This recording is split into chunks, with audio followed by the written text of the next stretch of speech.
In many ways, it's only just begun. The world has so many lessons to teach you. I consider the world, this earth, to be like a school, and our life, the classrooms.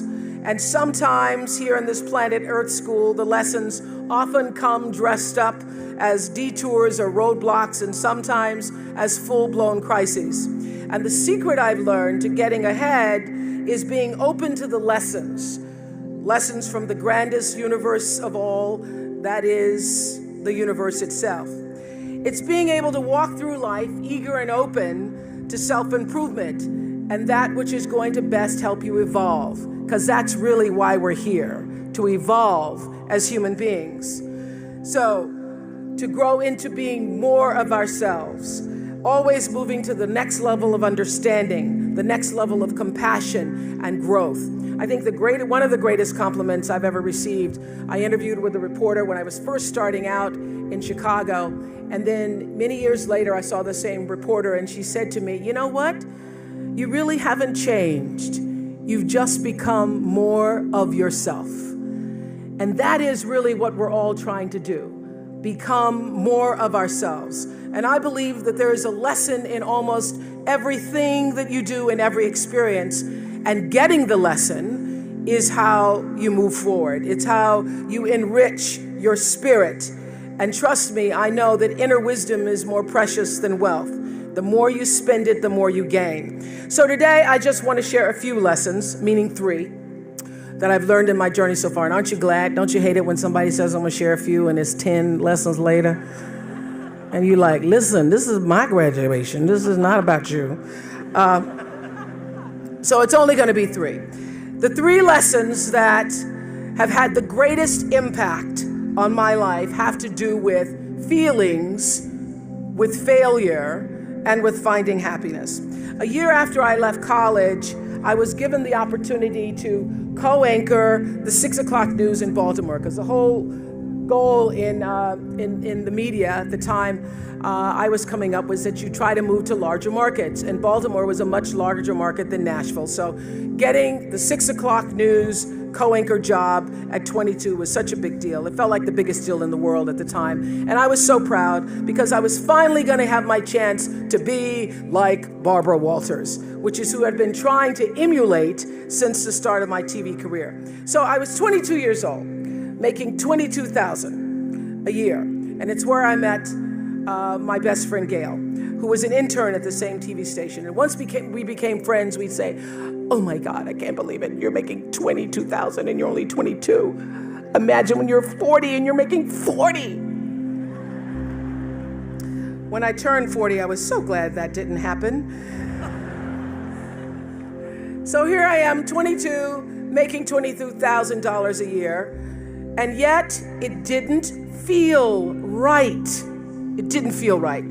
The first sign, as President Hennessy was saying, was when they tried to change my name. The news director said to me at the time, "Nobody's going to remember Oprah, so we want to change your name. We've come up with a name we think that people will remember and people will like. It's a friendly name, Susie."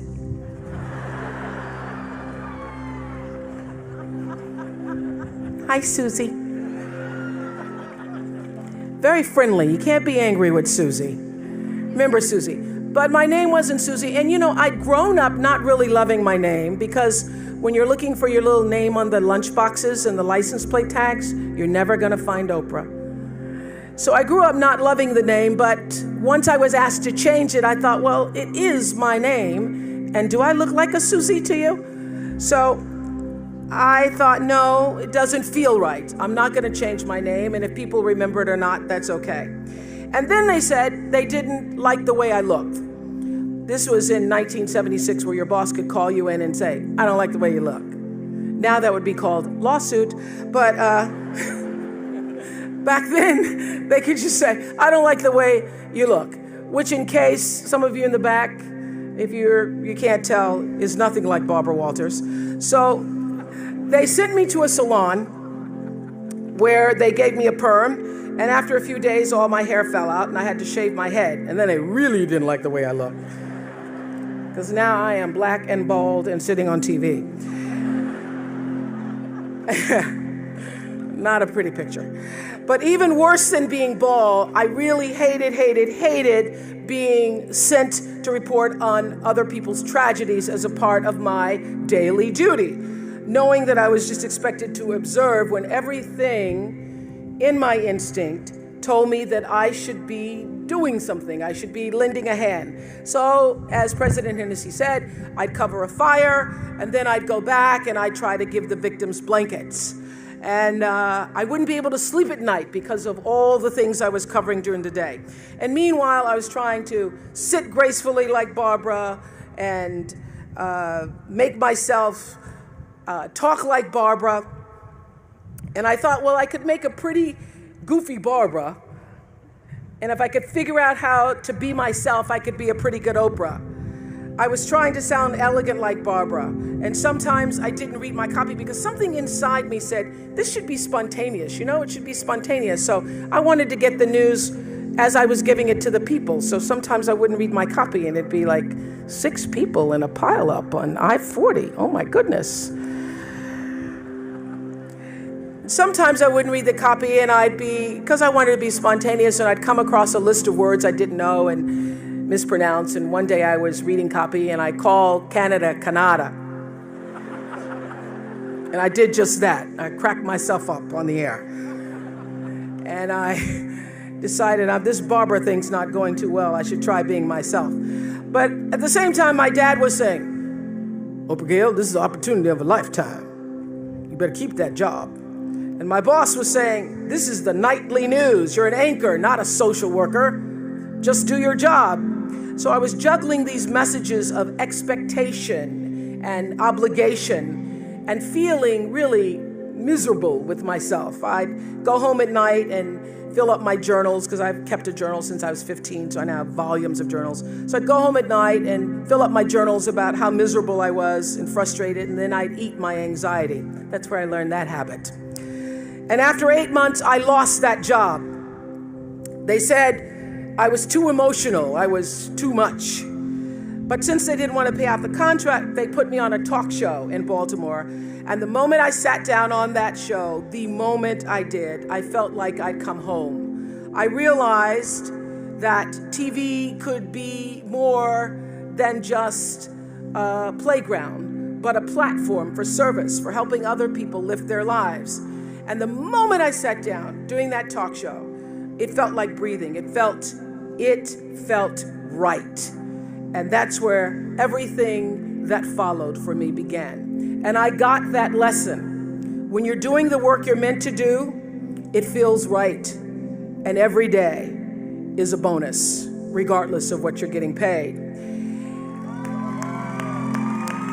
It's true. And how do you know when you're doing something right? How do you know that? It feels so. What I know now is that feelings are really your GPS system for life. When you're supposed to do something or not supposed to do something, your emotional guidance system lets you know. The trick is to learn to check your ego at the door and start checking your gut instead. Every right decision I've made, every right decision I've ever made has come from my gut. And every wrong decision I've ever made was a result of me not listening to the greater voice of myself. If it doesn't feel right, don't do it. That's the lesson. And that lesson alone will save you, my friends, a lot of grief. Even doubt means don't. This is what I've learned. There are many times when you don't know what to do. When you don't know what to do, get still. Get very still until you do know what to do. And when you do get still and let your internal motivation be the driver, not only will your personal life improve, but you will gain a competitive edge in the working world as well. Because as Daniel Pink writes in his bestseller, A Whole New Mind, he says we're entering a whole new age, and he calls it the conceptual age, where traits that set people apart today are going to come from our hearts, right brain, as well as our heads. It's no longer just the logical, linear, rules-based thinking that matters, he says. It's also empathy and joyfulness and purpose, inner traits that have transcendent worth. These qualities bloom when we're doing what we love. So when we're involving the wholeness of ourselves in our work, both our expertise and our emotion. So I say to you, forget about the fast lane. If you really want to fly, just harness your power to your passion. Honor your calling. Everybody has one. Trust your heart, and success will come to you. So how do I define success? Let me tell you, money's pretty nice. I'm not going to stand up here and tell you that it's not about money, because money is very nice. I like money. It's good for buying things. But having a lot of money does not automatically make you a successful person. What you want is money and meaning. You want your work to be meaningful, because meaning is what brings the real richness to your life. What you really want is to be surrounded by people you trust and treasure, and by people who cherish you. That's when you're really rich. So lesson 1, follow your feelings. If it feels right, move forward. If it doesn't feel right, don't do it. Now I want to talk a little bit about failings, because nobody's journey is seamless or smooth. We all stumble, we all have setbacks. If things go wrong, you hit a dead end, as you will. It's just life's way of saying, time to change course. So ask every failure. This is what I do. Every failure, every crisis, every difficult time, I say, what is this here to teach me? And as soon as you get the lesson, you get to move on. If you really get the lesson, you pass and you don't have to repeat the class. If you don't get the lesson, it shows up wearing another pair of pants or skirt to give you some remedial work. And what I found is that difficulties come when you don't pay attention to life's whisper, because life always whispers to you first. And if you ignore the whisper, sooner or later, you'll get a scream. Whatever you resist persists, but if you ask the right question, not why is this happening, but what is this here to teach me? What is this here to teach me? It puts you in the place and space to get the lesson you need. My friend Eckhart Tolle, who's written this wonderful book called A New Earth, that's all about letting the awareness of who you are stimulate everything that you do. He puts it like this. He says, don't react against a bad situation, merge with that situation instead, and the solution will arise from the challenge. Because surrendering yourself doesn't mean giving up, it means acting with responsibility. Okay, many of you know that, as President Hennessy said, I started this school in Africa. And I founded the school where I'm trying to give South African girls a shot at a future like yours, Stanford. And I spent 5 years making sure that school would be as beautiful as the students. I wanted every girl to feel her worth reflected in her surroundings. So I checked every blueprint, I picked every pillow, I was looking at the grout in between the bricks, I knew every thread count of the sheets, I chose every girl from the villages, from 9 provinces, and yet last fall I was faced with a crisis I'd never anticipated. I was told that one of the dorm matrons was suspected of sexual abuse. Well, that was, as you can imagine, devastating news. First I cried, actually I sobbed for about a half an hour, and then I said, let's get to it. That's all you get, is a half an hour. You need to focus on the now, what you need to do now. So I contacted a child trauma specialist. I put together a team of investigators. I made sure the girls had counseling and support. And Gail and I got on a plane and flew to South Africa. And the whole time I kept asking that question, what is this here to teach me? And as difficult as that experience has been, I got a lot of lessons. I understand now the mistakes I made because I had been paying attention to all of the wrong things. I built that school from the outside in, when what really mattered was the inside out. So it's a lesson that applies to all of our lives as a whole. What matters most is what's inside. What matters most is the sense of integrity, of quality, and beauty. I got that lesson. And what I know is that the girls came away with something too. They've emerged from this more resilient and knowing that their voices have power. And their resilience and spirit have given me more than I could ever give to them, which leads me to my final lesson, the one about finding happiness, which we could talk about all day, but I know you have other wacky things to do. Not a small topic, this is, finding happiness. But in some ways, I think it's the simplest of all. Gwendolyn Brooks wrote a poem for her children. It's called Speech to the Young, Speech to the Progress Toward. And she says at the end, live not for battles won, live not for the end of the song, live in the along. She's saying, like Eckhart Tolle, that you have to live for the present. You have to be in the moment. Whatever has happened to you in your past has no power over this present moment because life is now. But I think she's also saying, be a part of something. Don't live for yourself alone. This is what I know for sure. In order to be truly happy, you must live along with, and you have to stand for something larger than yourself, because life is a reciprocal exchange. To move forward, you have to give back. And to me, that is the greatest lesson of life. To be happy, you have to give something back.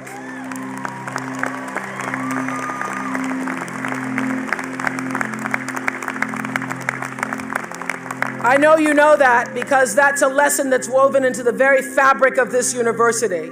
It's a lesson that Jane and Leland Stanford got and one they've bequeathed to you. Because all of you know the story of how this great school came to be, how the Stanfords lost their only child to typhoid at the age of 15. They had every right and they had every reason to turn their backs against the world at that time, but instead they channeled their grief and their pain into an act of grace. Within a year of their son's death, they'd made the founding grant for this great school, pledging to do for other people's children what they were not able to do for their own boy. The lesson here is clear, and that is, if you're hurting, you need to help somebody else ease their hurt. If you're in pain, help somebody else's pain.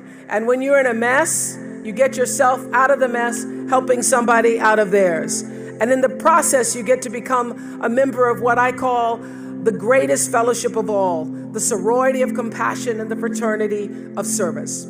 The Stanfords had suffered the worst thing any mom and dad can ever endure, yet they understood that helping others is the way we help ourselves. And this wisdom is increasingly supported by scientific and sociological research. It's no longer just woo-woo soft skills talk. There's actually a helper's high, a spiritual surge you gain from serving others. So if you want to feel good, you have to go out and do some good.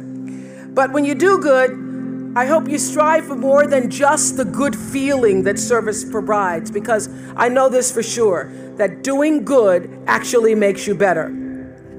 So whatever field you choose, if you operate from the paradigm of service, I know your life will have more value and you will be happy.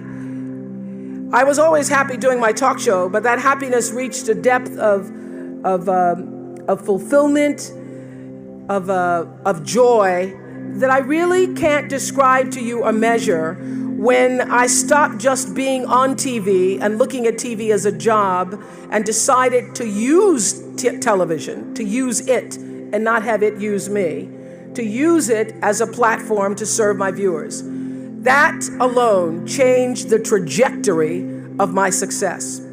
So I know this, that whether you're an actor, you offer your talent in the way that most inspires art. If you're an anatomist, you look at your gift as knowledge and service to healing. Whether you've been called, as so many of you here today, getting doctorates and other degrees, to the profession of business, law, engineering, humanities, science, medicine. If you choose to offer your skills and talent in service. When you choose the paradigm of service, looking at your life through that paradigm, it turns everything you do from a job into a gift. And I know you haven't spent all this time at Stanford just to go out and get a job. So you've been enriched in countless ways. There's no better way to make your mark on the world than to share that abundance with others. My constant prayer for myself is to be used in service for the greater good. So let me end with one of my favorite quotes from Martin Luther King. Dr. King said, "Not everybody can be famous." And I don't know if everybody today seems to want to be famous, but fame is a trip. People follow you to the bathroom, listen to you pee. It's just try to pee quietly, it doesn't matter. They come out and say, "Oh my God, it's you peed." Oh. That's the fame trip, so I don't know if you want that. So, Dr. King said, not everybody can be famous, but everybody can be great because greatness is determined by service. Yet those of you who are history scholars may know the rest of that passage. He said, you don't have to have a college degree to serve. You don't have to make your subject and verb agree to serve. You don't have to know about Plato or Aristotle to serve. You don't have to know Einstein's theory of relativity to serve. You don't have to know the second theory of thermodynamics and physics to serve. You only need a heart full of grace and a soul generated by love. In a few moments, you'll all be officially Stanford grads. Oh, wait.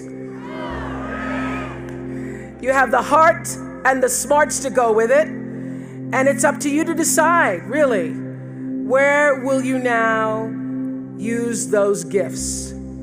You've got the diploma, so go out and get the lessons, because I know great things are sure to come. You know, I've always believed that everything is better than when you share it. So before I go, I wanted to share a graduation gift with you. Underneath your seats, you'll find two of my favorite books. Eckhart Tolle's A New Earth, which is my current book club selection. Our New Earth webcast has been downloaded 30 million times with that book. And Daniel Peek's A Whole New Mind, Why Right Brainers Will Rule the Future, has reassured me I'm moving in the right direction. I really wanted to give you cards, but I just couldn't pull that off. Congratulations. Oh, wait. Oh, wait.